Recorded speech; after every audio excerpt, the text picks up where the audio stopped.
Welcome to day 13 of our pelvic floor challenge.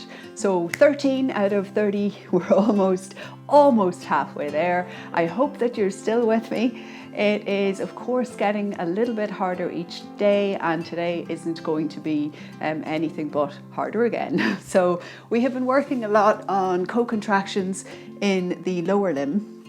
And today we're going to bring a little bit of the upper limb into it. So I just want you to start with doing a little bit of scapular protraction, and I'll turn so that you can see how this is on the scapula on the back side. I have to take the hair this way so that I don't cover the microphone.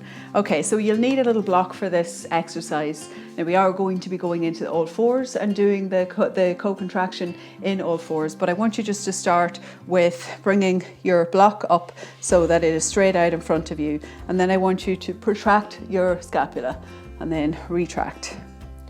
Bring them forward and backwards. So this is just warming up the scapula for what we're going to do. And this, I want you to just see how this feels in your body, because this is the movement that we're going to make when we come into our all fours position. Okay, you can put your block down.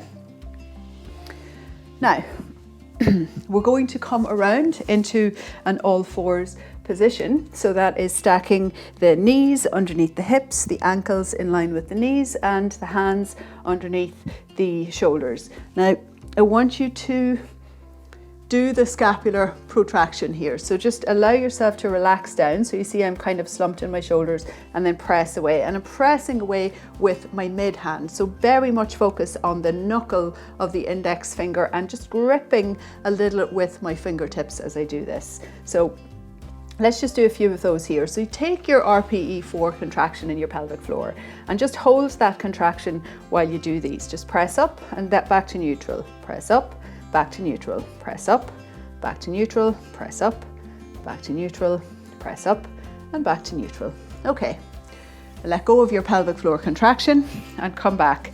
Now, we're going to take our block between our knees as we do the next position, and we're going to be going from our all fours, taking our endurance contraction and then pressing into the hands to get that protraction of the shoulder blade. So you're spreading your shoulders apart, kind of opening the shoulders forward in that position. So that's a little bit of a push exercise, and then we're just going to lift the knees a couple of inches from the floor while holding the block between the knees. It's quite a challenge to keep the pelvic floor contraction while you do that. Now you do get a lot of co-activation between muscles around the hips, and the core will also turn on, but this is reaching a little bit out with that excess tension that we've been trying to create, that balance through the body where everything is doing a little bit of work, its own job, to make sure that you're not kind of dumping pressure into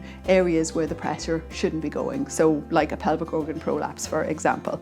So we're going to start, just come to your all fours position. Now, take the block so that it is the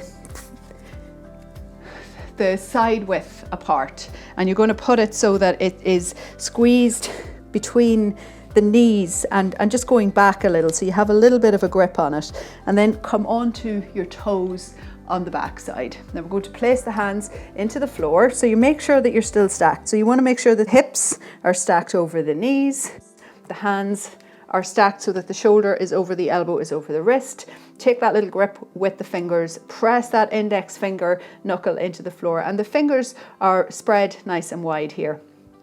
And then we're going to take our pelvic floor co-contraction. So take the contraction RPE4 in the pelvic floor while we protract the scapula, and then we're just going to lift the knees up off the floor. Now hold the pelvic floor contraction, hold the shoulders where they are. We're going to count to 1, keep holding, 2, keep the contraction in the pelvic floor, 3, 4, and 1 more, 5, and lower down. Take a sit back. That's not easy, right?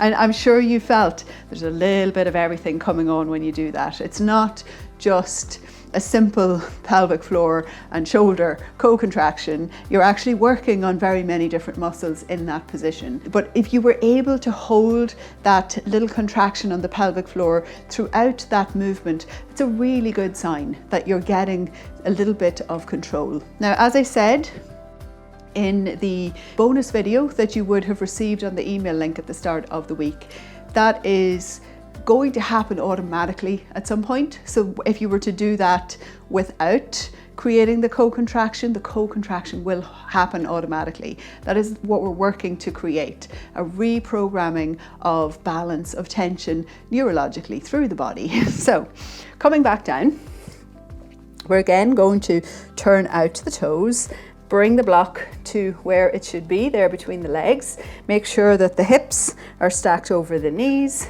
Make sure that the shoulder is over the elbow, is over the wrist. The index finger knuckle and the middle finger knuckle pressing into the floor, the fingertips gripping, fingers nice and wide. Protract the shoulder blade, co-contract the pelvic floor. So RPE4 on the pelvic floor, and then lifting the knees so that they are just up off the floor. So keep the co-contractions in both places and breathe for 1, keep breathing.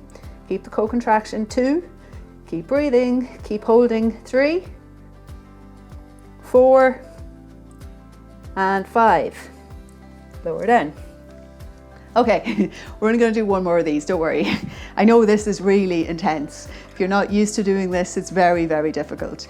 But when we do the co-contractions, we are kind of teaching the body to hold tension in a different way. So it's really important in this position. You're not focusing on doing any of the, like there are lots of other muscles that are turning on, but it's really important that you're focusing on the contraction of all the muscles around the shoulder girdle to get that nice, strong upper body and the contraction of the pelvic floor. So those two things at the same time. Okay, we'll do one more of these. This is the last one. So again, we're going to make sure that the hips are stacked over the knees, the ankles in line with the knees, the block is between the knees. You're gently keeping the block there. Now just having the block there, make sure that some of the other co-contractions that need to happen do happen. So we start with protraction of the shoulder blade. So hold nice and firm here in the shoulders, contract the pelvic floor and lift up the knees. And then hold for 1, 2, keep breathing. Now don't forget to breathe. 3, keep holding your pelvic floor. 4 and 5. Lower down. Okay, so that's a little bit harder than all of the other ones I think that we've done so far. Well, at least for me. I feel that more uniformly throughout my body, you know, in that position. I think there's not anything that's not switched on. So with all of that done, we're now going to move to our little relaxation portion. And for the relaxation today, we're going to do a little fold in a Baddha Konasana with the legs close to the body. So take the feet in nice and close. You can just bring your hands around your feet and just allow the legs to bounce a little here. Now this isn't forcing, nothing hard. Just let them bounce just to see where you are. Now we're going to forward fold from this position. If you need to, you can elevate the hips a little bit.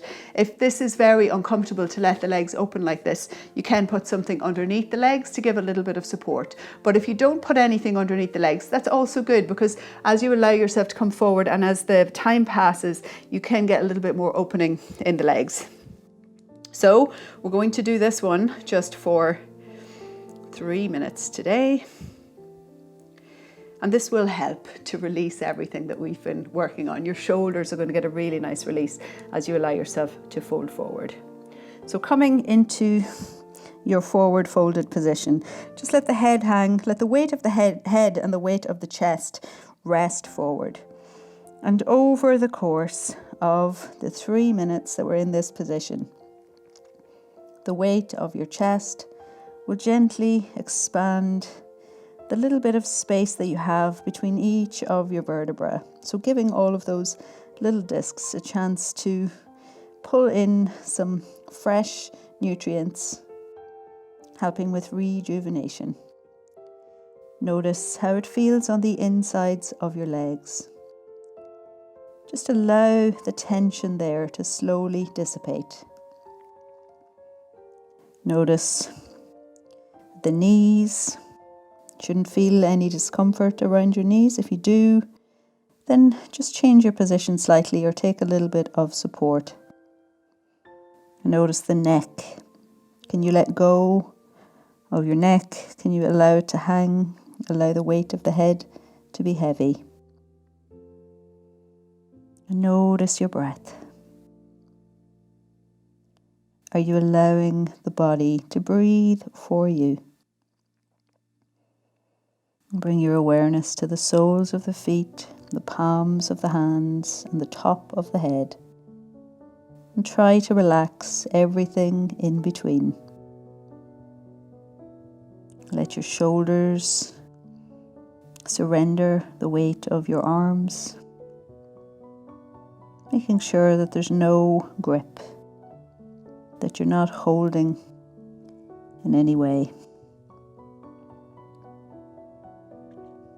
Let your legs open as much as they need to.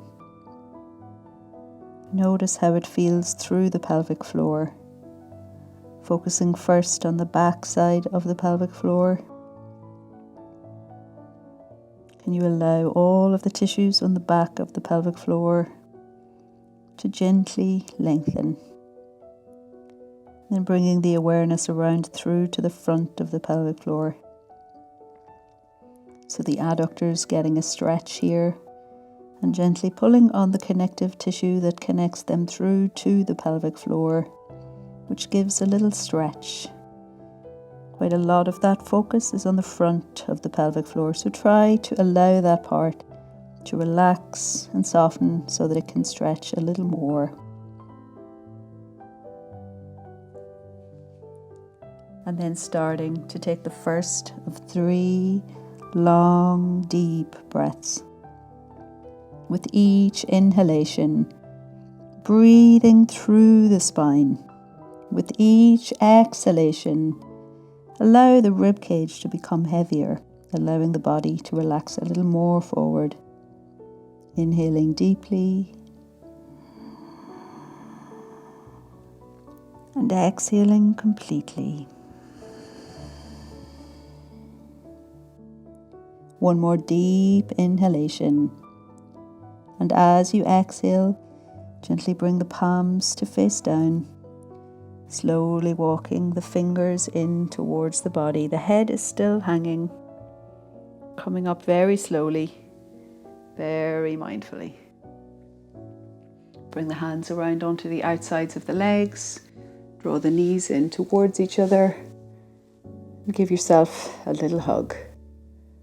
We're just going to take a little happy baby before we finish. So allow yourself to lay down on your back, bring the feet up, and then just rock a little from side to side.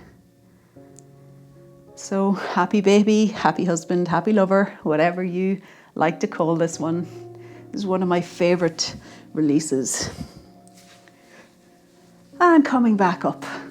So that is it for today. I hope you have enjoyed this session. I wish you a really wonderful day, and I hope that you're still with me again tomorrow.